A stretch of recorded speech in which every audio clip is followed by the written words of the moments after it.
नमस्कार, शारदास किचनमध्ये आपलं स्वागत आहे। आज आपण बनवणार आहोत मराठवाडा स्पेशल काळ्या मसाल्याची आमटी।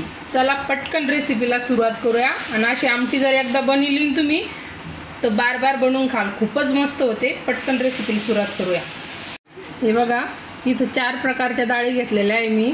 आणि अशा पोहे खायची चमचा नाही ना, 2-2 चमचे डाळी घेतलेल्या आहे। हरभऱ्याची डाळ, उडदाची डाळ, मठाची डाळ आणि मुगाची डाळ, अशा सगळ्या डाळी 2-2 चमचे घेतलेल्या आहेत। आणि आता आपल्याला या सगळ्या मिक्स करायचे आहे। याच्यापैकी एखादी डाळ नसली तरी पण चालेल, 2 डाळीचं पण बनवू शकता आणि 3 डाळीचं पण तुम्ही बनवू शकता। हे बघा, इथं आहे ना 2 ग्लास पाणी गरम व्हायला ठेवलेलं आहे मी पातेल्यामध्ये। आता त्यामध्ये ना थोडं 1-2-3 थेंब तेल टाकून द्यायचं। तेल का बरं टाकायचं? आपल्या डाळीचं पाणी ना उतू जाऊ नये म्हणून टाकायचं तेल। आपल्याला आहे ना ही डाळ आहे ना स्वच्छ 2 पाण्याने धुवून घ्यायची।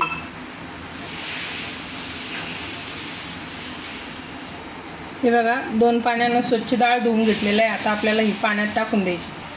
पाणी व्यवस्थित गरम झालेलं आहे।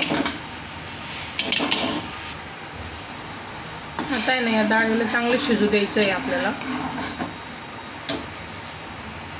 उकळी येऊस्तर फुल गॅस राहून द्यायचा आणि त्यानंतर कमी गॅसवर शिजू द्यायचं। आपली डाळ शिजती तोवर आहे ना आपण मसाला भाजून घेणार आहोत। तर सगळ्यात पहिलं मी तुम्हाला मसाला दाखवून घेते।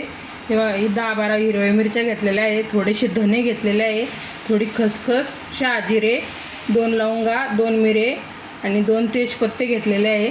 1 कांदा भाजून घेतलेला आहे, चिरा पाडून गॅसवर भाजून घेतलेला आहे। आणि याच्या कोथिंबीरीच्या काड्या घेतलेल्या आहे। 1 कांडी लसणाची सोलून घेतलेली आहे। 2 इंच अद्रकीचा तुकडा, 2 बारीक कट करून घेतलेला आहे, 3-4 तुकडे करून। आणि इथं 2 इंच खोबरं बारीक कट करून घेतलेलं आहे। जर मिक्सरमध्ये बारीक होत नसेल तर तुम्ही किसून पण घेऊ शकता। बघा, आपल्या डाळीला आहे ना उकळी आलेली आहे। आता आहे ना असं चमचा ठेवायचा जेणेकरून उतू जाणार नाही आणि गॅस कमी करून द्यायचा। हे बघा, इथं आहे ना तवा गरम व्हायला ठेवला तुम्ही। आता त्यामध्ये थोडं तेल टाकायचं आणि आपल्याला हे सगळं काढलेलं मसाला आहे ना भाजून घ्यायचा। सगळ्यात पहिलं खोबरं भाजून घ्यायचं।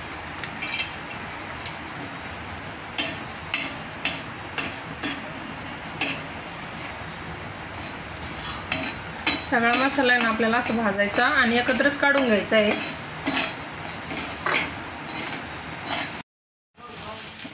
सगळ्यात शेवटीला आहे ना कांदा भाजायचा।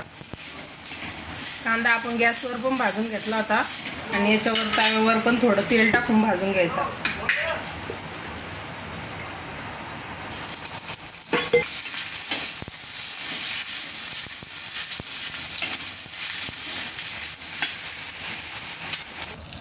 हे बघा, या कांद्यावर आहे ना थोडीशी हळद टाकून घ्यायची। हळद टाकल्यामुळे आहे ना कलर खूप छान येतो कांद्याला। आता काढून घेऊ। हे बघा, अशा पद्धतीने सगळा मसाला भाजून झालेला आहे। आता आपल्याला चांगलं थंड करून घ्यायचं आणि मिक्सरमध्ये बारीक करून घ्यायची सगळं एकत्र। हे बघा, आपण आहे ना डाळ चेक करून बघूया। बघा, मस्त शिजलेली आहे। आपल्याला जास्त पण नाही शिजून द्यायची आहे, चांगली शिजलेली आहे। अशाच पद्धतीने शिजून द्यायची। इथं मला 10 ते 15 मिनटं लागलेले आहे। आता गॅस बंद करून देऊया। आता ना हा मसाला आपल्याला मिक्सरमधून काढून घ्यायचा आहे, चांगला थंड झालेला आहे। आता आहे ना याला पाणी टाकून थोडं बारीक पेस्ट करून घ्यायची आहे आपल्याला। हे बघा,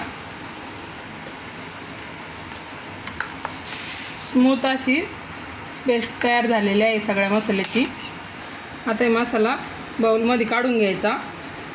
मसाला भाजायची तळायची गरज नाही आता, कारण की आपण पहिलं भाजून घेतलेला आहे।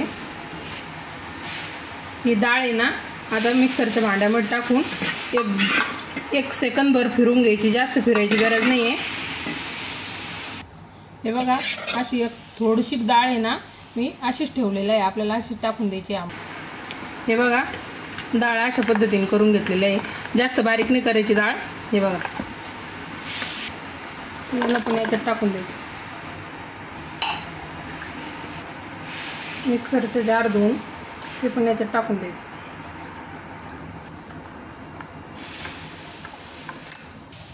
हे बघा, इथं कढई ठेवून घेतली। कढईमध्ये ना 1.5 चमचे तेल टाकलेलं आहे मी।